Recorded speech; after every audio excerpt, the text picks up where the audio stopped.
I think that kind of sums up the industry as a whole right now. It's how it feels. It feels impossible to make a sale. And obviously, our viewpoint is of that from a sales perspective, because we are the final line of getting a product into the reader's hands. You know, we're not the creator, we're not the publisher, we're not the printer, we're not the distributor. We are the last part of that equation. So that is what our focus is on. But the concerns that we have are echoed by every other part of that chain. Sure. In the Midwest, you know the best is there waiting, so come and join the conversation. Eyes to approve, fan and artist and creator too. This is how the challengers do. What? Keep the conversation moving along.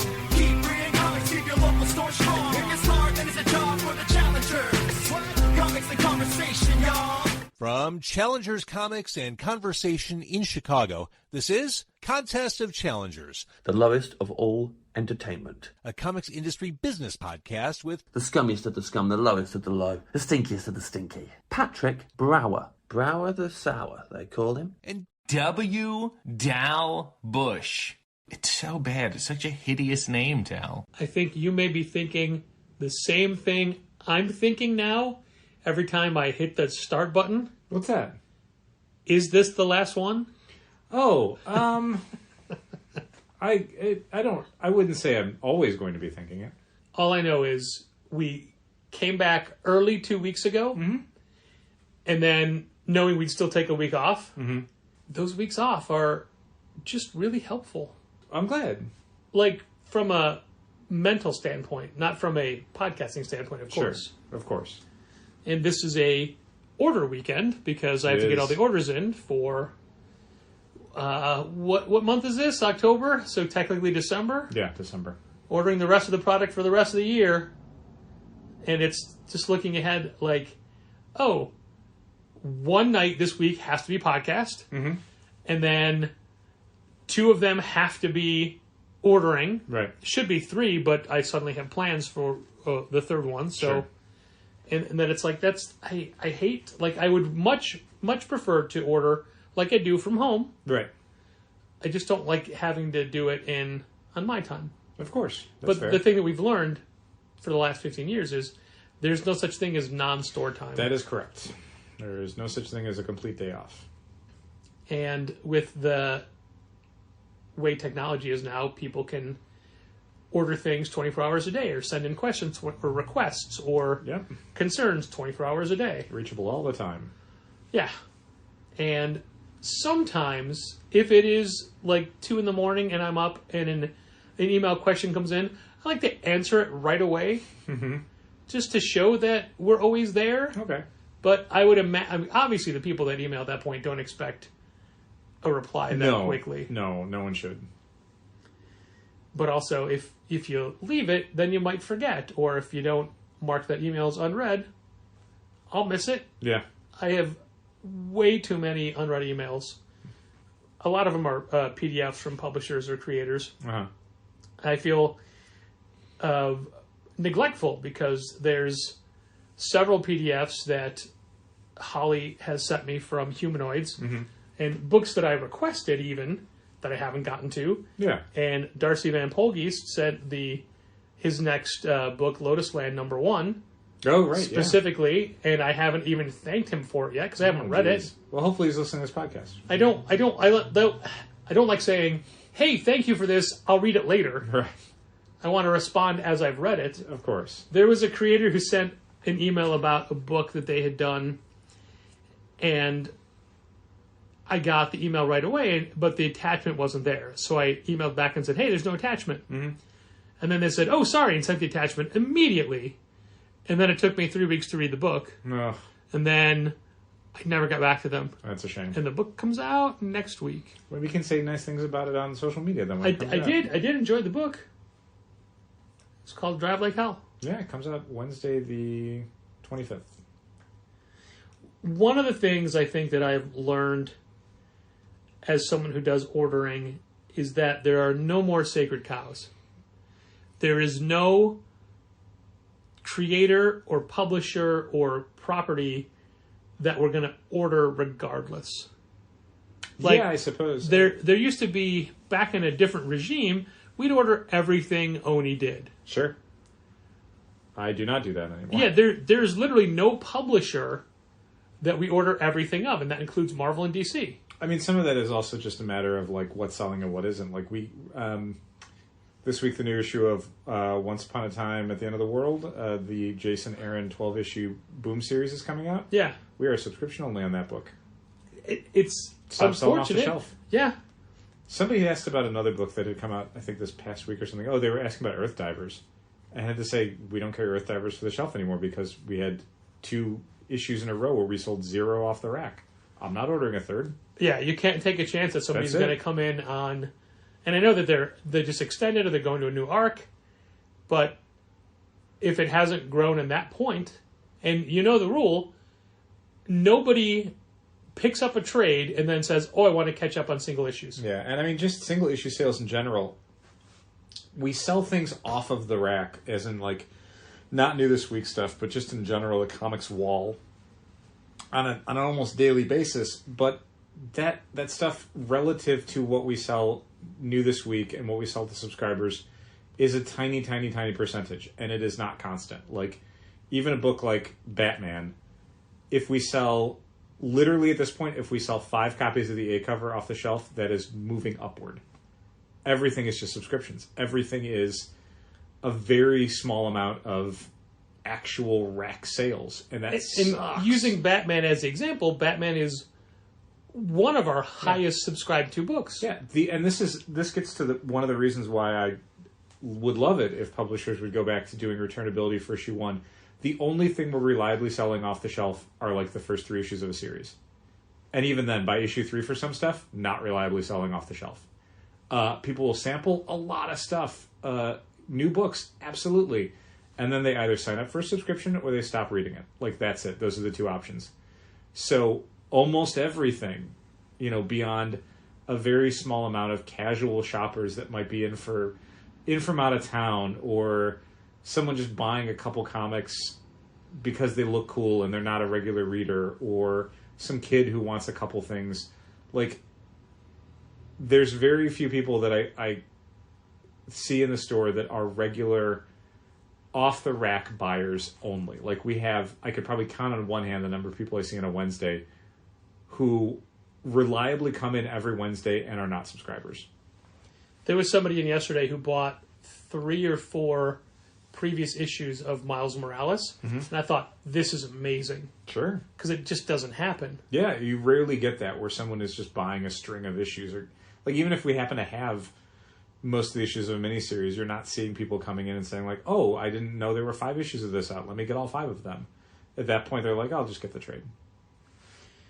This is slightly off of that, but there was a very interesting exchange you had yesterday with a very excited person who came in looking for Monstrous Volume 8. Oh, yeah. There was a woman who came in and she was asking about the new volume of Monstrous because she thought it was going to be out by now. And had to look it up and go, no, it's actually not coming out until, I think, November is when it was coming out. Yeah, the end of November. And she said, oh, that's a shame because, she really loves Monstrous and was looking forward to the new one. I'm like, well, I don't know if you know, but the same creative team does a series called Night Eaters, and the second volume of that just came out. It's an original graphic novel series in the same genre as Monstrous. And I pointed it out to her, and she looked at it on the shelf, and she was all excited about it. Didn't buy it. Didn't buy anything. And I just thought, you came in to buy a graphic novel. So a purchase was intended. This wasn't someone who just wandered in off the street and was like, I have no intention of buying anything. This is someone who went to the comic shop to buy a graphic novel. The graphic novel they wanted doesn't exist yet, but 2 volumes of a series by the exact same creative team that they went out of their way to try and get the new volume of a current series for, they said no. They were excited, and they looked at it, and nothing about it seemed like it was a turnoff to them. They just saw it, and were excited, and didn't buy it. It's just like, what more can you do? As an industry, as a store, as a creator, what more could you do in that scenario? How does that happen? I think that kind of sums up the industry as a whole right now. It's how it feels. It feels impossible to make a sale.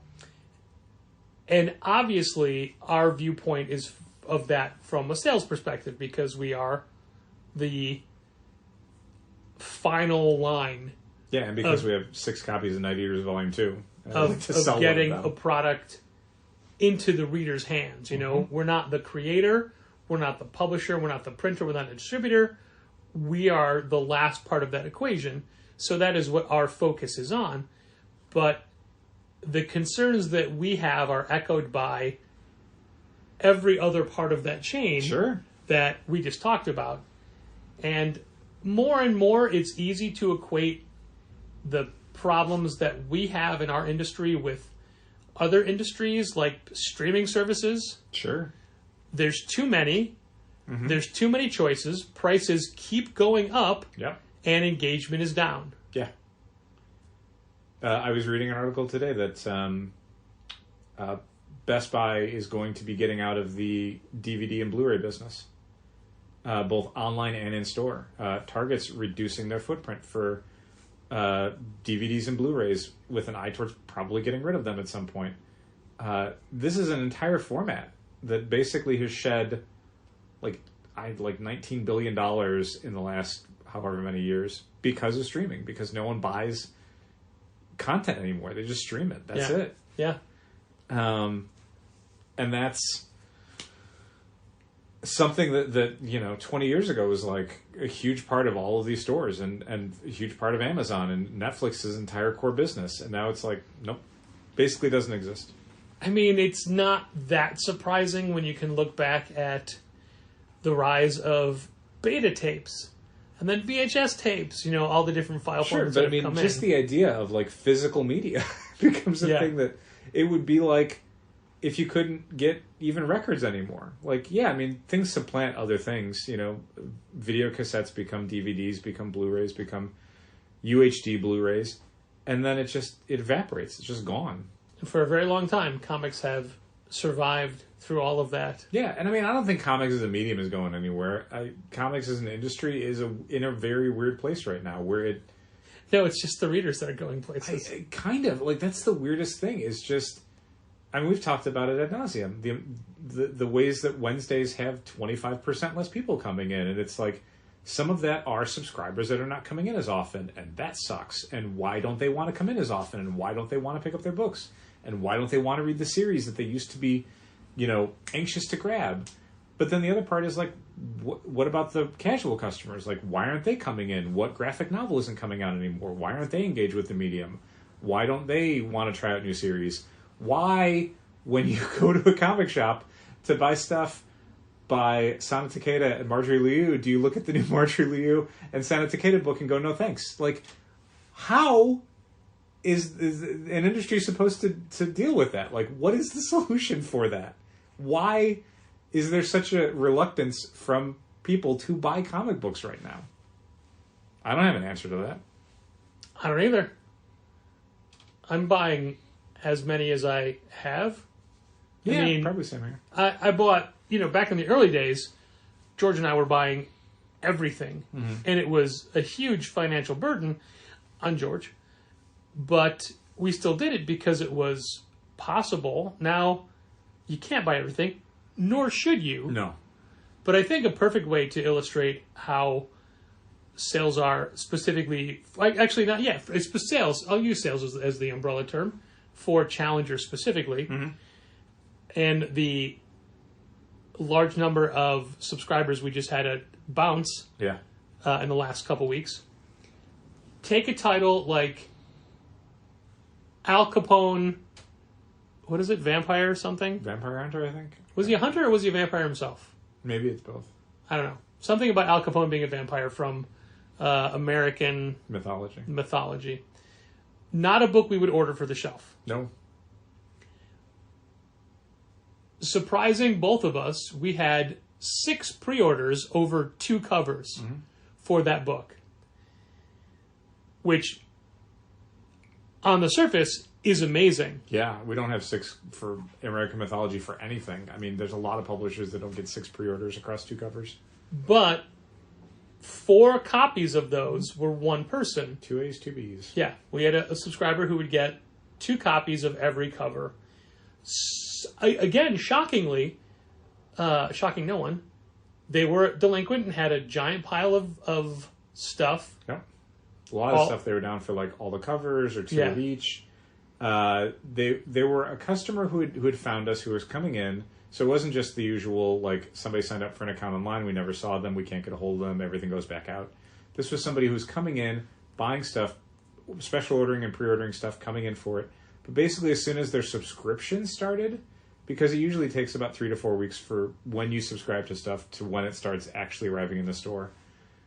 As soon as stuff started coming in for them for their subscriptions, they were in the wind. And I remember having discussions with them over the phone, mainly, about going through their list title by title. What did they want 2 of? What did they want 1 of? Yeah. Like, exactly, like, they were very detailed on what they wanted. So this wasn't a thing of them not understanding how a process worked. Nope. They understood, and then they did not buy any of it. So all that stuff went back out. Stopped coming in. So the stuff went back out, but that also included books from this week, like Al Capone, Vampire Drinker. Mm-hmm. Yeah, change it to Drinker, why not? So we wound up having 4 copies of it on the shelf.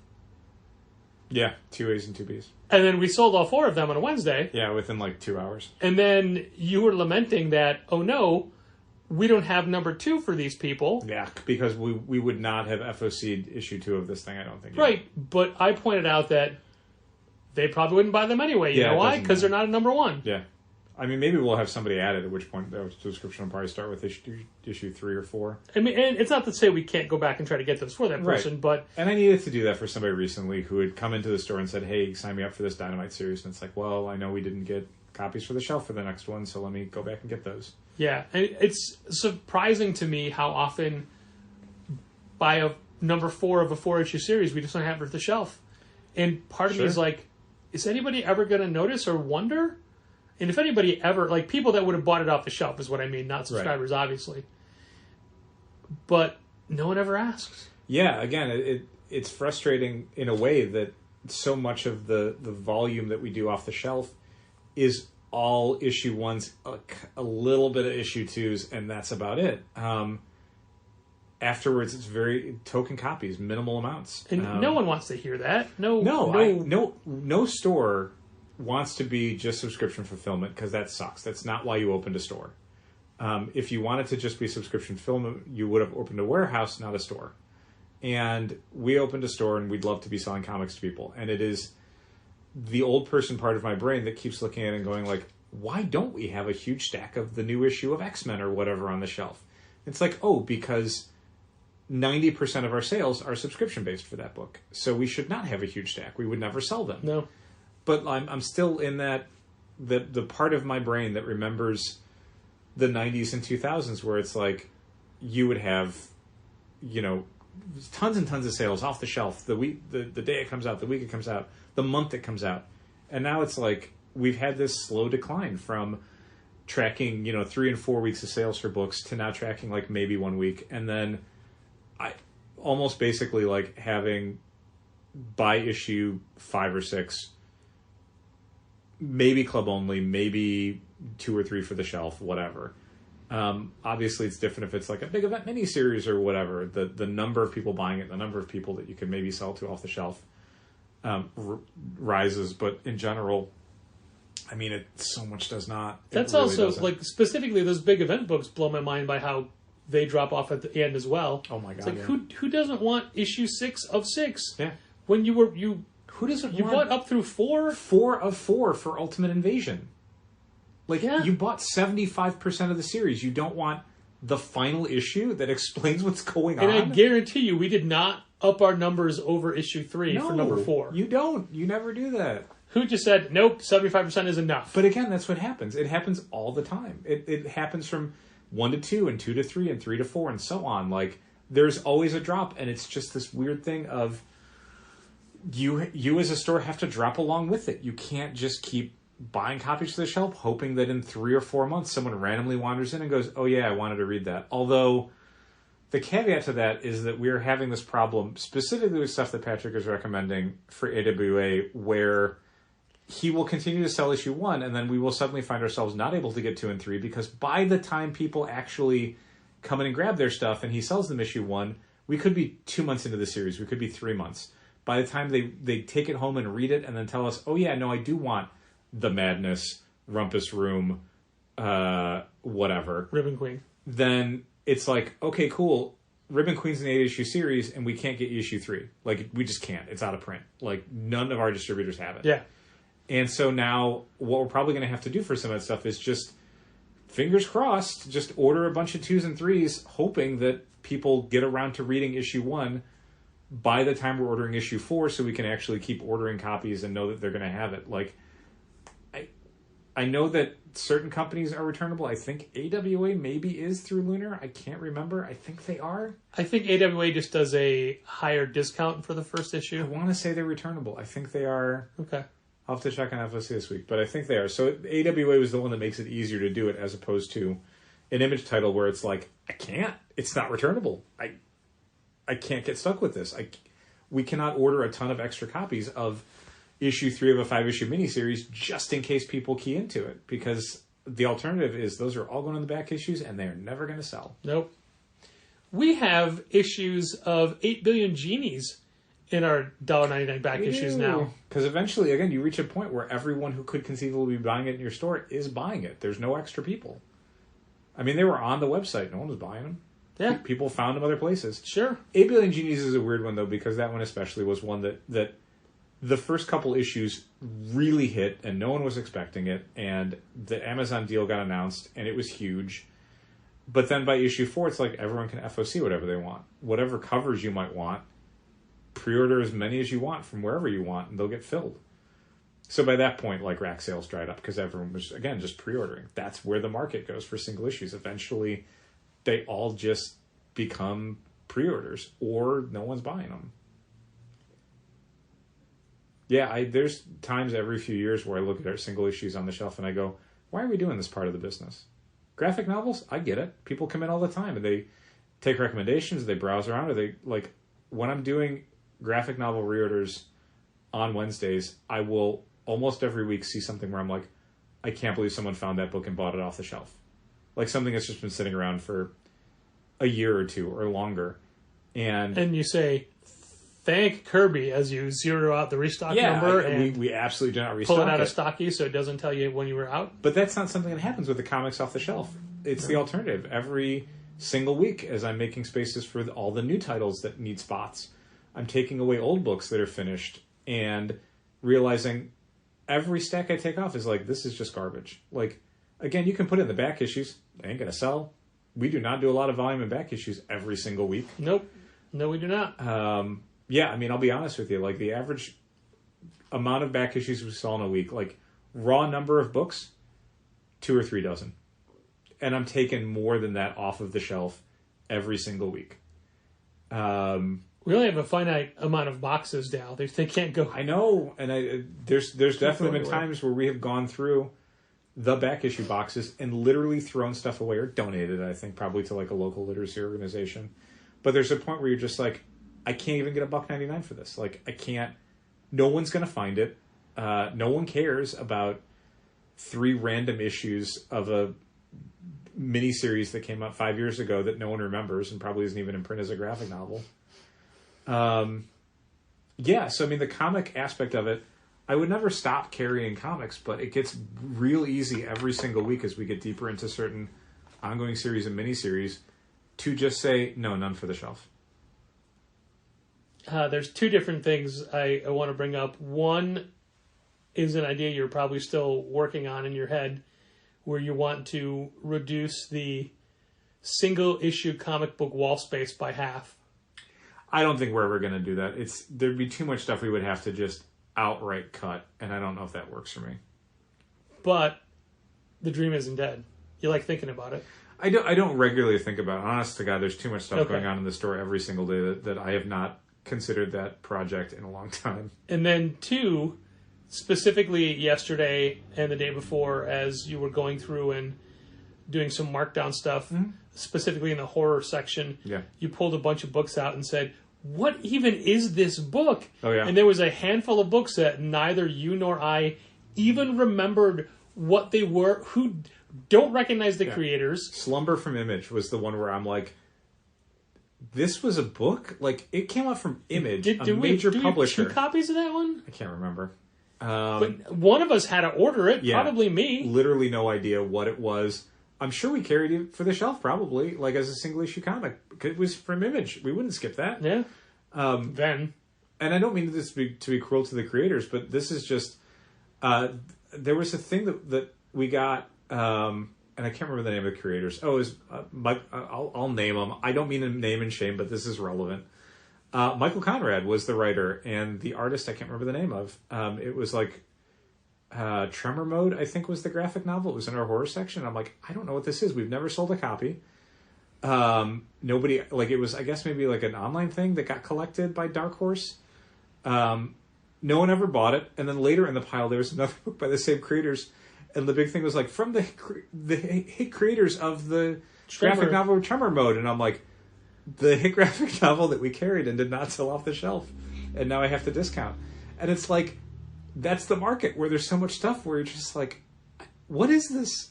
And again, for every creator, this is a personal project. They were excited about it. They created something. I'm sure it connected with fans. There's been any number of comics that we've championed that most stores would be like, I never carried that. No one ever asked for it. I never lost a dime not having it. So this is all very subjective. But again, just stuff that no one would have noticed if we never carried it. And I find myself saying that too often about too many different categories. I said it about YA and Sidekicks books as well. I mean, just the amount of stuff that's getting created for those categories. And it's not that they're not sellable. It's just that there's nothing about them that says, like, this is the one to get instead of this other one. It just becomes 6 different options for the exact same customer. Like, you could have 2 options and that person would be fine. They would have picked one of the 2. The other 4 does not increase the number of customers you're selling to. It just increases the number of options for the same customers. And that's the whole comics market right now, is too many options for a very limited amount of customers. Increasing amount of options for decreasing amount of customers. It feels that way, yeah. There was, in the time that we weren't recording, I read a ton of PDFs. That's good. And because we weren't recording, I didn't write down or remember a lot of the titles of what I read. Nope. One of them was a Dark Horse book, and I read it. I'm like, this isn't bad. We can do okay with this. And then I realized that it had already come out. We never carried it. Nobody asked about it. Nope. And that's why I'm not saying what it was. Right. But it was literally, it was a book that was by a known independent creator. Mm-hmm. But there's no merit's the wrong word. We don't have to carry it. Right. Like, it's not, it's the point now where it's not about making sure we have the widest selection. It's about stocking what we think we can sell. Sure. And that people will relate to, and worrying about getting it wrong. And this book was a fine book, and I didn't mind reading it because I read a copy for free. Mm-hmm. But it was not a book I would buy, and it is not a book that I would go out of my way to recommend. If somebody was buying it, I'd be like, oh yeah, I read that. That was, I like, or whatever. I could say something about it. But this week, the book that we're both enamored with is Beneath the Trees Where Nobody Sees. Yeah, it was good.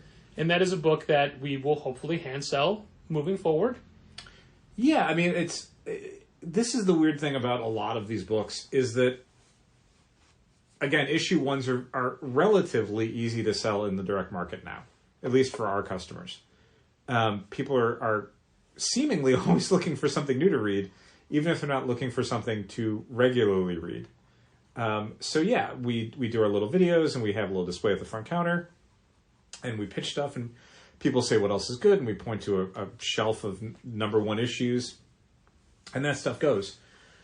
But again, it's a thing that by issue 4 or 5, it's like, I know this is going to sell as a graphic novel. Like Beneath the Trees Where Nobody Sees is something that's going to go on our front table when the graphic novel comes out in 6 months or whatever, 9 months. And then we'll sell a whole bunch more. We'll probably sell more copies of the graphic novel than we did single issues of the comic book. For sure. And that's... When we can get it, like Where Monsters Lie, which is currently unavailable. That's a bummer. Hopefully that more copies are coming into Penguin Random House fairly soon. So much of our business, at least the parts of it, the rare parts of it that look healthy to me, are the ones where it's like first issues and specific graphic novels. Like the Spotlight section at the front of the store and whatever new issues come out for a week, brand new number ones, that's the part where I'm like, there's a future to this industry. And then everything else is like, maybe not. Yeah, but those future number ones become eventual number fours. And that's what's so weird. And look, again, a lot of what ends up looking unhealthy and anemic to me is shelf sales. Most of the people who buy issue 1 end up getting subscribed to the future issues. So it's not like you sold 20 of issue 1 and then you sold 3 of issue 4. No, your subscribers went up from 3 of issue 1 to 17 of issue 4. So it's like that's where the sales volume went, is it shifted to subscriptions. It's just when you're unpacking stuff and putting stuff on the shelf and you're getting in a Diamond order and you can hold in two hands all of the copies of comic books that you're putting on the shelf from Diamond, formerly one of your major distributors, that's a bummer. And, I mean, some of that is a completely different thing where we don't get a lot of stuff from Diamond anymore. But it's still just the memory of this used to be a huge thing, and rack sales is really important, and that's healthy.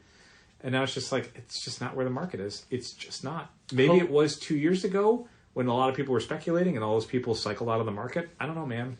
Hilariously, we had 10 boxes of product from Diamond this week. Mm-hmm.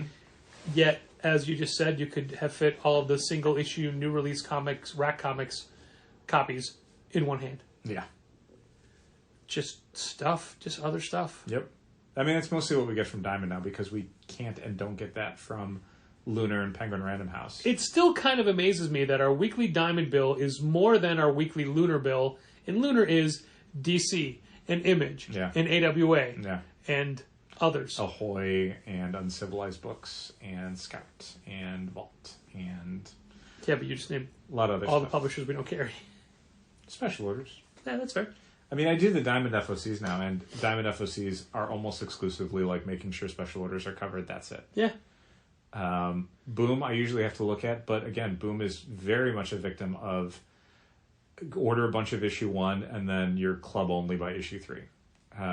But returnable number ones. Ghost Lore, Ghost Lore hung on for a little bit longer than a lot of indie titles do today. I do. It's true. I mean, it's not doing big numbers or anything, but it's not zero sales. Yeah, I mean, it's club only now. But so is Star Wars. Yeah. This was the week where Star Wars and Obi-Wan, the 2 Star Wars books, I think it was Obi-Wan, were both subscription only. Like in the heart of a big Star Wars multi-title crossover that's been going on for a number of months, the last 2 issues of Star Wars, we did not sell a single copy off the shelf. So we cut it to subscription only. And it's the same thing for Bounty Hunters, I think. Weirdly, Dr. Aphra and I think Vader keep selling off the shelf, but only like 2 copies. Yeah, I was going to say, don't think that it's any type of it's 2 copies of each of those is what we sell off the shelf. Everything else is subscription only. Dark Droids, I think we order a total number, rack and subscriptions, I think it's under 10 copies. It is definitely under 10 copies, yes. And that's so weird. Star Wars was, I mean, there were times it was a huge book for us, and there was a lot of times where it was just a steady seller, and now it's just completely out of gas. I have a lot of problems with the way each distributor titles their books on invoices, and I think punctuation is always unnecessary. Yep. Please stop using colons. Please stop using definite articles. All of those just waste space. Do not write out the word cover. Don't even put the word variant. Mm-hmm. You don't have to put variant after cover B. Mm-hmm. We know cover B is a variant. Anyway, one of the things that they don't do is tell you what an incentive variant is or what is a ratio variant. So whenever I break down the Penguin... Marvel doesn't. Marvel doesn't do it from Yeah. Random House. Like, Dark Horse will usually put it in there as like a 10 or whatever.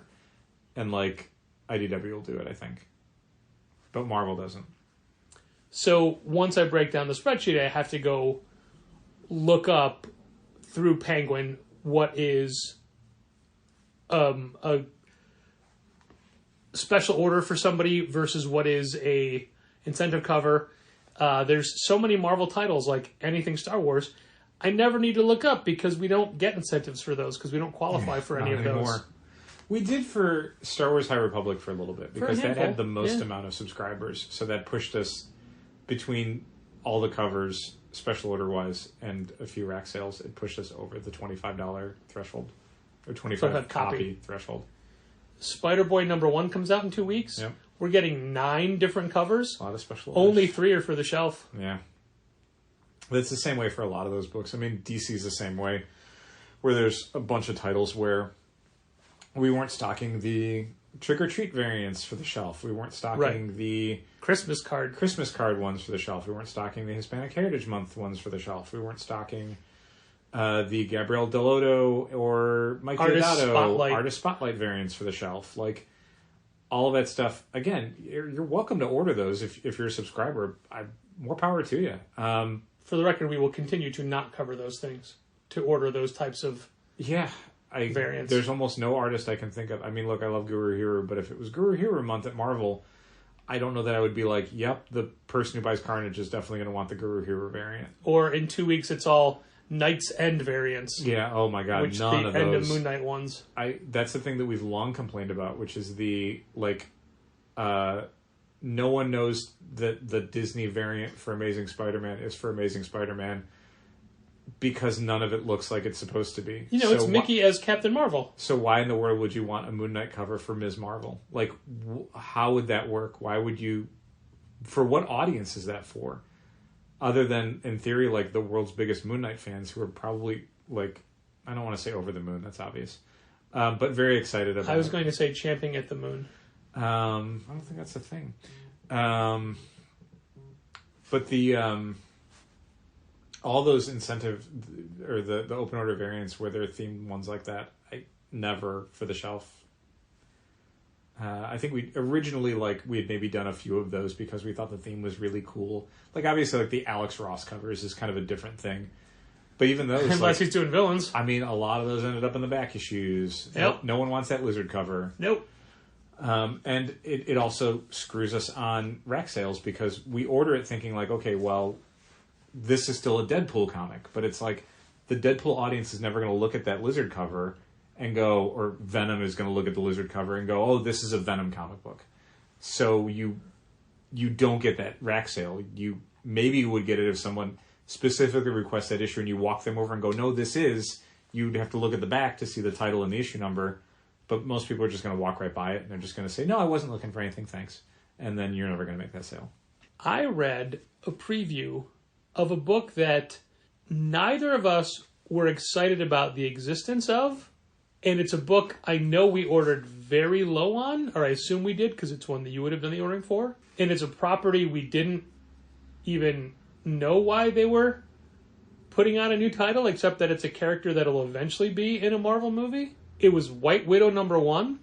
Okay. It is a rare Marvel preview that they gave us. Okay. It's so good. Oh, neat. It is. We definitely didn't order a lot because there were not a lot of subs for it. It is 100% Florence Pugh. That's great. It is movie Yelena Belova. It seemed like it would have to be in but that attitude, it's like basically that's what people wanted in the first place. Yeah, it's basically a Kate Bishop book. That's great. It is so much fun. It's well drawn. I really, really liked it and thought, oh, this book doesn't have any right to be this good. Yeah, especially because it's a 4-issue miniseries. So, well, as you know, 4 is the maximum that Marvel wants to do moving forward. And, I mean, some of that is like... I want to break down that a little bit. There was Tom Brevoort in his Substack was asked by somebody recently, I think the larger question was about amounts of issues in miniseries and what do you put in the trade and some other stuff. But Tom Brevoort's point was that the economics of releasing miniseries now favors 4 issues over 6 issues because of, I guess, sales and how quickly they drop. Yeah. But it's like, boy, if you're Marvel Comics and you have to cut the length of your series by a third because sales are dropping so quickly, that's a problem. Yeah. Like, that is not just like, standard market stuff. Like, no, that is, people are not sticking with your books, or that the sales for issue 1 are so low that by the time you get to 4, it's not making money, let alone issue 6. Like, this is bad. This is real bad. You need to really look at a lot of structural things. Like, if you have released so many titles that this isn't working, that's a problem. If the characters you're picking are causing these sales things, that's a problem. If the creative teams aren't good enough, that's the problem. If, the concepts aren't working, if the sales department isn't getting these things across, all of these things are what you should be doing, not just like, well, let's just cut our losses. Like, no, drive up the sales. Figure out why your books can't last more than 4 issues. Well, that's real bad. It can't be the quality of the creators, because the creators that they have now are better than their best. You got to be the proest of pros. You got to be home run hitters. It's the only way you get work. That's all they publish. Mm-hmm. So it's definitely not that. Uh-huh. Yeah, I almost didn't even want to mention how much I like White Widow, because I'm sure I ordered a bunch. Like, again, because issue 1s are what sells. So even like Marvel Comics that I look at and go, I don't know why this exists. I know we can sell a bunch of copies of issue 1. Well, you can put a Marvel #1 on the shelf, and a percentage of people are just going to buy it. Like, especially if you can say, like, hey, it's actually pretty fun. Then even, like, more people are going to go, oh, really? Okay, cool. Like, the barrier to entry for, like, a publisher like Marvel is so much lower than trying to get somebody by a smaller publisher, a Boom, a Scout, a Vault, a whatever. Like, an AWA, where you really have to, like, put your reputation on the line and say, like, no, I'm telling you this is good. With Marvel or DC to a lesser extent, you just have to say, like, no, this is actually pretty good. Like, it's better than you think it would be. And people will go, oh, great, I'll buy it. But at least that's our customer base. Your mileage may vary if you are a store that has a different mix of customers. I also enjoyed Red Light from AWA, but not to the level of the other 3 that I've been championing lately. It is an AI thriller. Okay. Artificial intelligence, like a robot, not a program. Okay. It reminds me a bit of Alex and Ada. It is written by, I think, Sarah Vaughn, I want to say Jonathan Luna. Sarah Vaughn did work with Jonathan Luna. Yeah, I didn't know if that was the same person who's doing it, though. Oh, I don't know then. I could have the last name wrong. Okay. It's Sarah something. Okay. Just like I can't tell you who drew White Widow. Nor can I tell you who the full name of the person in the artist for the just announced new Kyle Stark's Dark Horse book. I can't even tell the name of the book. I can't remember it. Fran Gallen. I was going to say Franz. Fran Gallen. It's like Merrimack and Pines or something like that. Yeah. I honestly didn't even read the solicitation yet. Solicitation's good. I know it's going to be a good series because it's Kyle Stark's, and Kyle Stark's is the current exception to the we don't necessarily order everything by everybody. Kyle, we do. And Silver Sprocket is almost like the publisher we have the most engagement with as far as everything they put out, percentage-wise, not quantity-wise. But they're the current Oni as far as like, yeah, we will definitely give everything they do a second look. That's true. And then are also willing to take suggestions from them directly. Yeah. But yeah, a new Kyle Stark's book starting in early January. Comes out the first week of January. Yeah, that's right. Way to start your year off right. Exactly. I also talked to Kyle about doing something a little bit special next year. Not him coming to the store, so don't think that's a thing right now. Mm-hmm. But two of his written and drawn by Kyle Stark's projects for next year, I suggested we do something for either of them and let him choose which one. Mm-hmm. But that probably won't be until June. We also were approached just today by a publicist for a creator who wants to do a book launch event with us in February. Mm-hmm. I got back to them right away. I assumed you figured I would. I did. I figured. It was addressed to you, so I just assumed you would. And I also already threw out suggestions as to who we can partner with. Okay. And said I would talk to others, specifically Gina and Lizzie, for their input. Sure.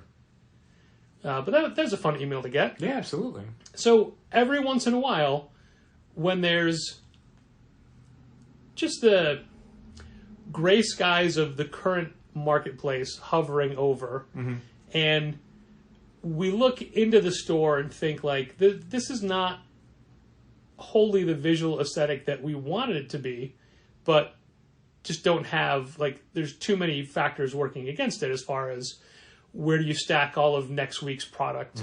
You know, we never wanted stuff on top of the bookshelves, things like that. But there's, you know, none of it's bad. It's just not the epitome of what we thought we'd be doing. Right. But then you get those bright rays of a well-respected creator saying, no, I want to work with you for this book. Yeah, that was very nice. Or a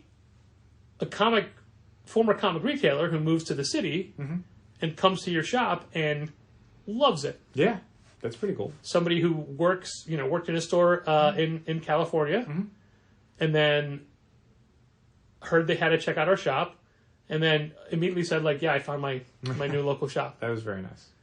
And it's things like that they're like, yeah, you know what? People do get it. Sure. Conversely, you cannot be everything to everyone all the time. That's correct. And we recently had a middle-of-the-night email from a now former subscriber who just plainly said, I don't feel welcome anymore. And there was nothing mean. There was no inciting incident. Yeah.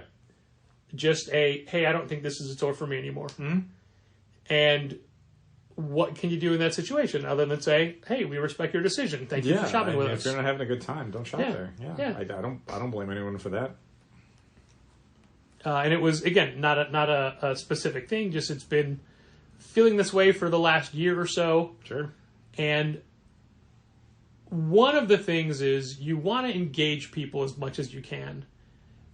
But the longer you know someone, sometimes that level of engagement goes down over the years, specifically if it's somebody that you have a rapport with and you know they're okay on their own and you have other people in the store. Yeah, I mean, that's the main variable is when you come into the store, how busy am I when you come into the store? That will, unfortunately, affect how much personal service you get. Like, I'm not saying, like, I won't answer questions or I won't help you find a book.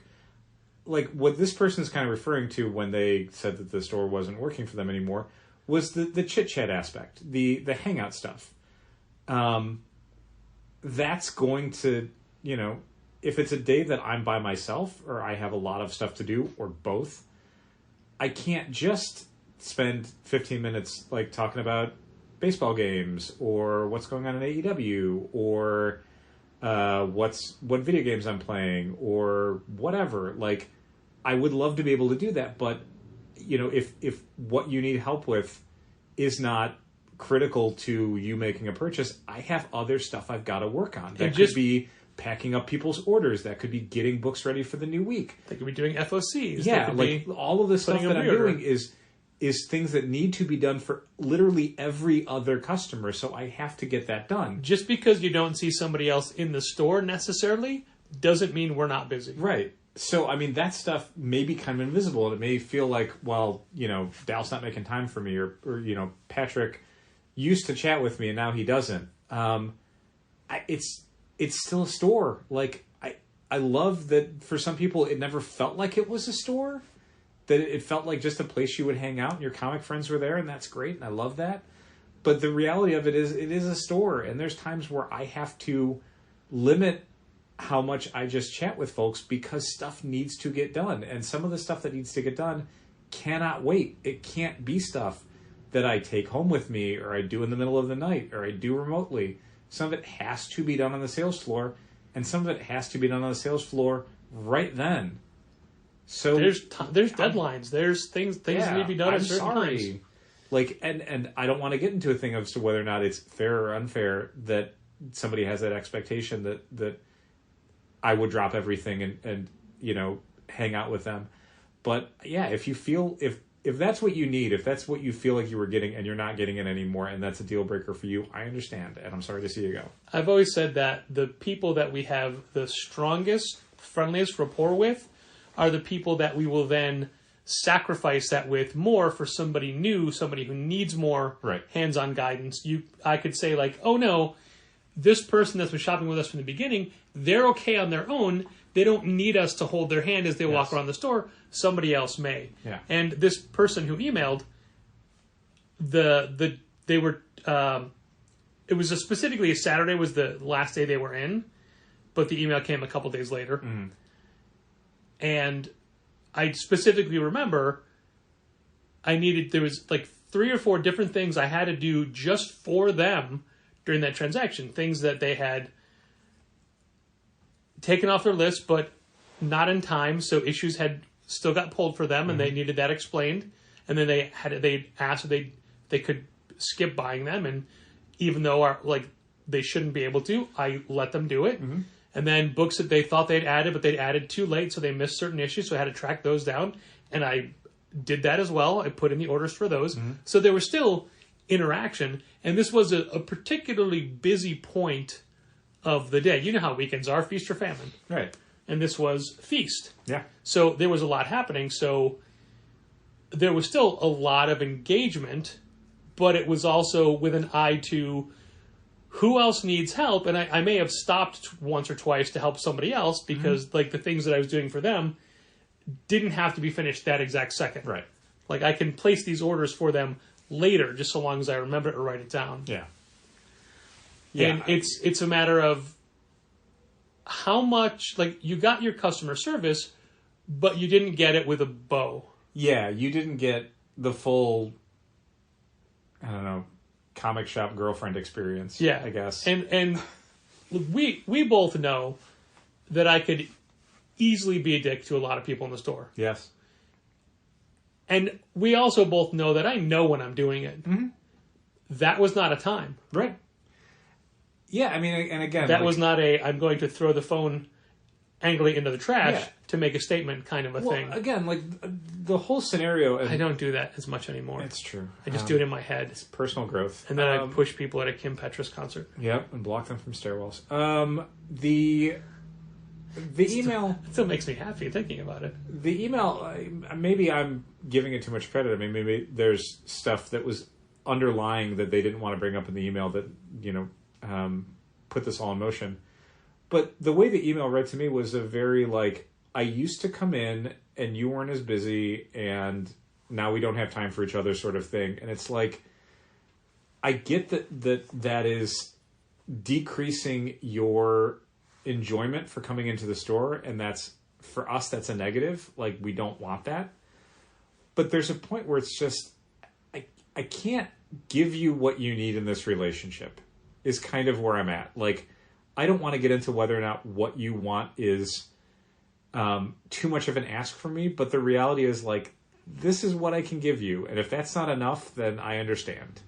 My favorite part of that whole email experience was, after reading it, you saying, "What did I do?" Yeah, somehow I got looped into this. And it's like, I wasn't there on Saturday. This wasn't me. But it didn't say it said the last year. Uh-huh. And you personally said, I've interacted with them the last year. Yeah, it was fine. It can't possibly be me. Yeah, I wasn't rude or short or nor was I. I chatted with them and I... Not enough, though, Dal. Apparently not enough. And that's... I don't know. I mean, that's always the push and pull of, the small business and the hangout and the kind of, clubhouse atmosphere that a lot of people want in comics. I mean, we put conversation in the name. That's part of what we want to do. Comics and conversation is building that sense of community and that feeling of I want to go back to Challengers rather than just I want to go get some comics. And I'm sure there's a lot of customers who get conversation from us that they don't want. Probably. I definitely have felt that way a few times where I've tried to engage people and it's just like, oh, you don't want this. And I mean, I'm that way. When I go to places regularly, I don't want to have to talk about how my week went, or engage in conversation. That's one of the weirdest things about the stories, because we strive to give people experiences that we ourselves don't want. Completely. Like, even just the thing of like, oh, I saw someone coming in and I'll get their books ready for them. I'm like, oh, they're already on the counter for you. Wow, what great service. And I think like, man, when I go to Jersey Mike's and they have my stuff ready, it's like, this is weird now. I want Even to when have they to give it to you without... Yeah, when they just hand me my stuff, because I'm always getting lunch at the same time, on the same days, and I get the same... It's got my name on it. Like, but it's just like... But you don't have to say your name. Right. They just hand it to me. They just see Dal coming in, and so here's Dal's food. And that's weird. Yet, I know a lot of people appreciate that they don't have to say who they are. Yeah, they don't and that's have the to thing that identify we themselves. do. We do it for people. We talked earlier about the struggles in the industry and how it's not just for comics retailers, and I'm behind in all of my reading, my single issue comics, my graphic novels, my advanced previews, everything, including articles online. And I'm very far behind on sketch.com articles, so much so that I was reading one just today from last month where David Harper he does these industry check-ins with like, what's the state of the industry? But this one wasn't retailers, this one was comic creators. And he was talking to Kieran Gillen and Liana Kangas and Rob Gilroy and Erica Schultz and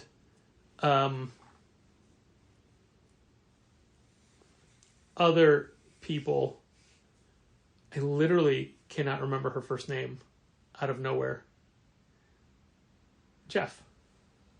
Kelly Thompson. Kelly Thompson. Jeez.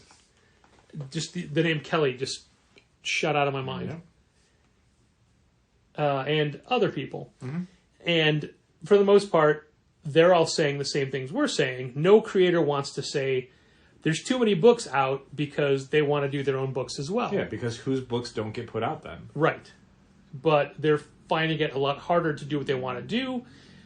Creators whose books sell well today, they don't sell enough to guarantee anything other than a first arc. Yeah. If it's this was a lot of original material versus creator-owned, and how the phrase creator-owned isn't creator-owned most of the time. The only true creator-owns are Image, not all of Image. Right. Not Skybound. Right. And I think Dark Horse. But everybody else takes a percentage, so it's not creator-owned or what have you. Right. But anyway... Like when you do a Boom book as creator-owned, they're taking a percentage because part of that is what incentivizes Boom to try and turn it into a movie, a TV show, whatever. Yeah. They have skin in the game, so they are going to try and turn this into something for you. That's what you're agreeing with when you go to Boom. So it is creator-owned, but not 100%. Right. So things like that. But one of the things that was most eye-opening was Kieran Gillen, who right now is winding up his... run on the X-Men, being in charge of the whole X-Men universe, picking up where Jonathan Hickman left off and bringing the whole Krakoa story arc to a conclusion. Yeah, with Jared Dugan, yeah. And he's been on it for like 2 years, would you say? Is that a year and a half? Yeah, he came on with Immortal X-Men, which was coming out of the Inferno stuff. And Immortal X-Men's on like 16 or so. Okay. And they took obviously 3 months off for Sins of Sinister. So yeah, it'll probably be 2 years when it's all done.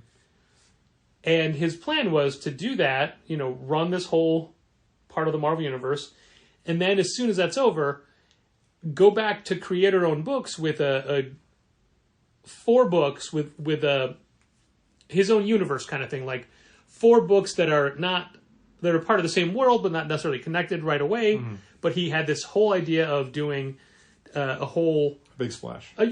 With 4 different titles, and then he listened to an episode of Off Panel, David Harper's podcast, with a retailer talking about the state of the industry, and he thought, oh no, I can't do that. I can't come out with 4 books. So he's retooling it, and he's going to come out with, he's putting all the effort into one big launch, one big idea, one big, to get this excited, to get people to carry it. Sure. And it was my episode. Yep, and he in his article, he name-checked me twice. Mm-hmm. And I kind of felt bad. Sure. There's people out there who are Kieran Gillen fans who you robbed them of 75% of what he was going to put out. Right. But I also took a guy who's been in the industry for a while, who is one of the bigger names, mm-hmm.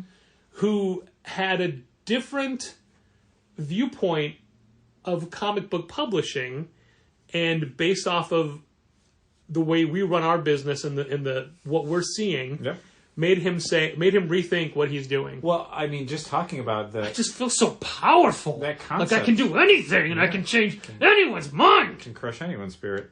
The thing that reminds me of that Kieran Gillen, I'll do 4 books. It'll be super exciting. It'll make a huge splash. Oh no, the market can't support this. Is how much of Scott Snyder's stuff that he was doing through Comixology or Substack or whatever sunk without a trace. That he did a 3-issue miniseries with Francis Manapul called Clear, and when I see that on the shelf, I go, oh right, Clear. And how much stuff at New York where it's like, Jeff Johns has 6 new books coming out. And Rick Remender has Giant Generator and an entire publishing line now at Image. And it's like, how? Even if you can do this much stuff, I don't know that you should. James Tynion is very, very, very much at the point where people have learned the difference between a book that James Tynion created and a book that he's writing. We learned that the hard way with the oddly pedestrian life of Christopher Chaos. And House of Slaughter is basically club only now, more or less. Yeah.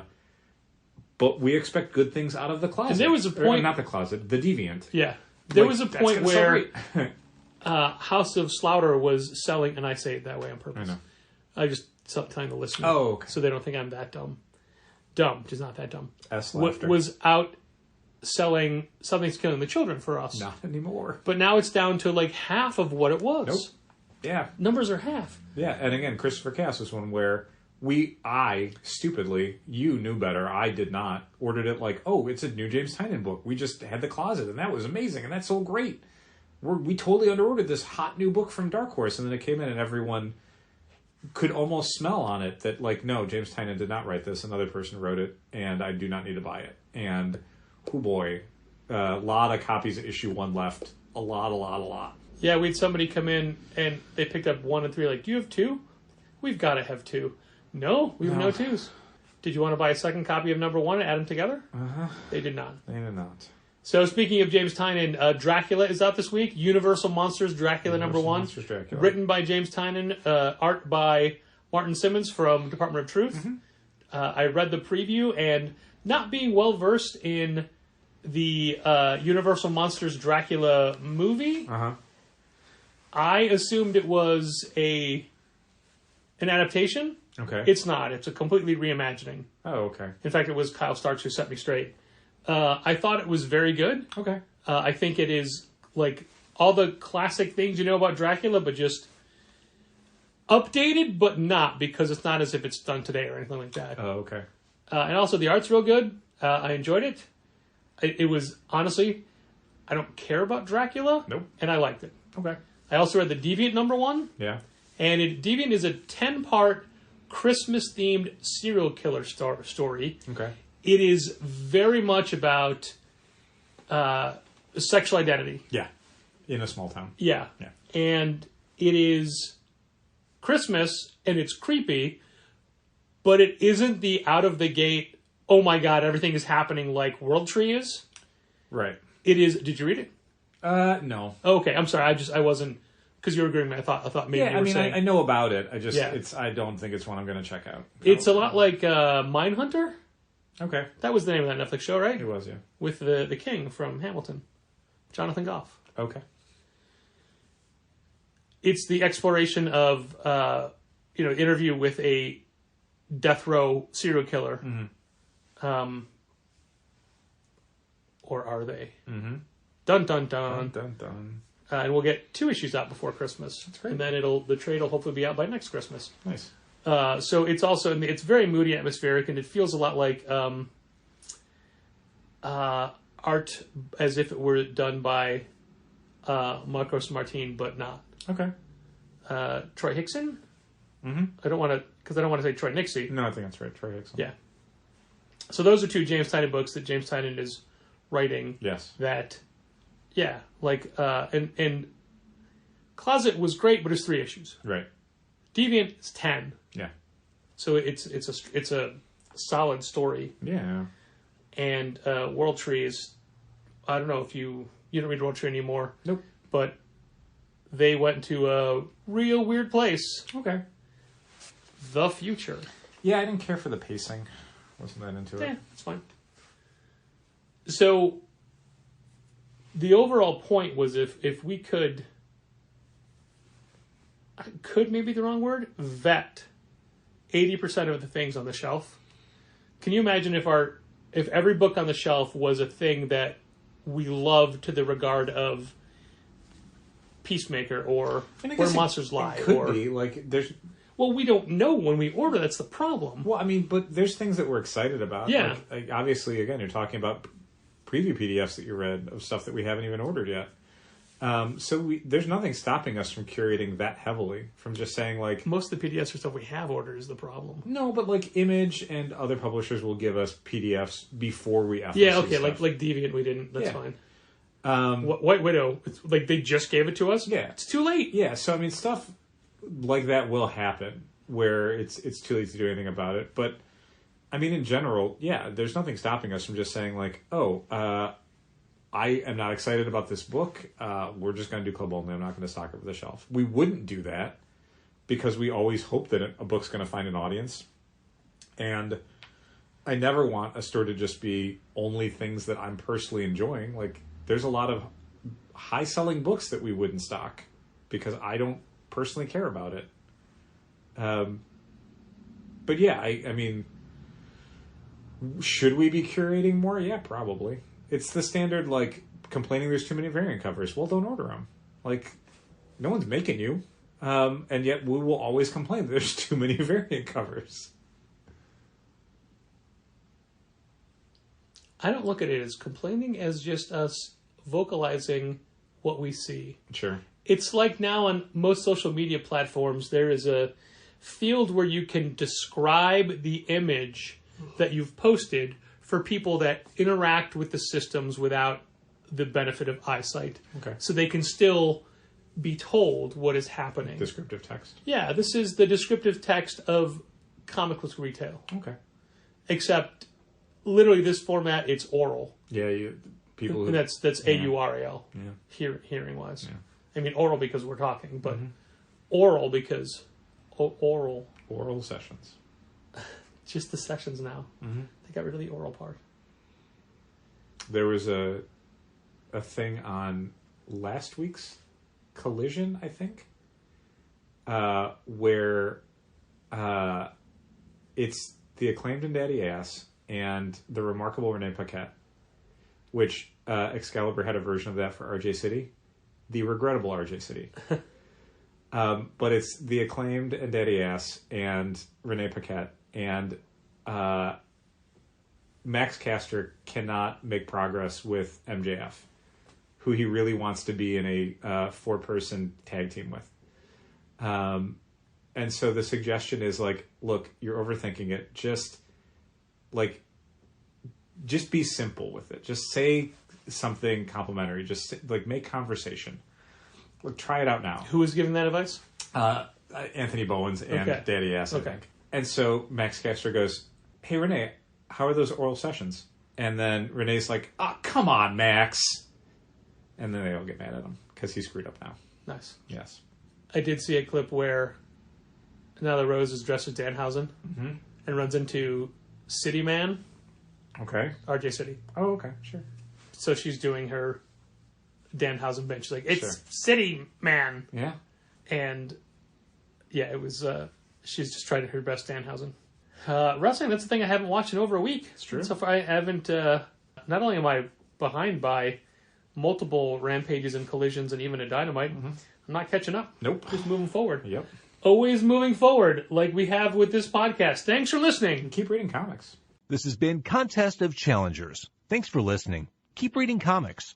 Challengers is located at 1845 Northwestern Avenue in the Bucktown neighborhood of Chicago. 773-278-0155. Keep up to date with new releases and events at challengerscomics.com. and help fund this podcast at patreon.com/challengers. Oh, but wait. This episode isn't over. In fact, this is the beginning of a crossover episode. Specifically, I, Patrick, will be in an episode of Car Con Carne once again later this week. Ooh. I don't know the exact episode number, but I'm going to be in a specifically Halloween-themed episode because every episode of Car Con Carne this month is actually candy corn carne because every episode for the month is Halloween-themed. And James Van Osdol, the host of Candy Corn Carne, is taking me to the 13th floor. Ooh. And there will be no lead-in. It'll just be us having immediately have been through. Oh. Provided we survive the experience, Professor Xavier. Ooh, spooky. But so what the listeners to that episode aren't going to know, well, they probably will eventually, but beforehand, I've never been to a haunted house. Oh. I remember going to, I guess Haunted Mansion, because it would have been a Disney trip when I was a child. Okay. My sister Susan, who is 3 years older than I, and I went in, and we were out of there in minutes because I couldn't stop crying. Yeah. And I expect this to be no different. A lot of tears.